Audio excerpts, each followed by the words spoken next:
भूमिका बजावणारे, कडक प्रशासक म्हणून ओळखले जाणारे उपमुख्यमंत्री अजितदादा पवार यांच्या निधनाच्या वृत्ताने संपूर्ण राज्यावर शोककळा पसरली आहे.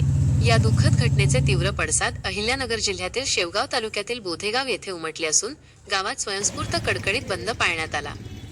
सकाळपासूनच बोधेगावमधील सर्व व्यवहार ठप्प झाले होते. दुकाने, बाजारपेठा, खासगी कार्यालये बंद ठेवण्यात आली होती. चौकाचौकात नागरिक एकत्र येत अजितदादांच्या कार्यकर्तृत्वाबाबत चर्चा करत होते. अनेकांच्या डोळ्यांत अश्रू होते, तर वातावरण पूर्णतः शांत आणि शोकमय होते. अजितदादा पवार हे केवळ एक राजकीय नेते नव्हते, तर सामान्य जनतेच्या प्रश्नांसाठी थेट निर्णय घेणारे नेतृत्व म्हणून ओळखले जात होते. पाणी, शेती, विकास आणि प्रशासन या विषयांवर त्यांनी घेतलेले कठोर निर्णय आजही जनतेच्या स्मरणात आहेत. त्यांच्या जाण्याने राजकारणात निर्माण झालेली पोकळी लवकर भरून निघणे अशक्य असल्याची भावना नागरिक व्यक्त करत आहेत. या घटनेनंतर विविध राजकीय पक्षांच्या स्थानिक पदाधिकाऱ्यांनी तसेच सामाजिक संघटनांनी श्रद्धांजली अर्पण केली.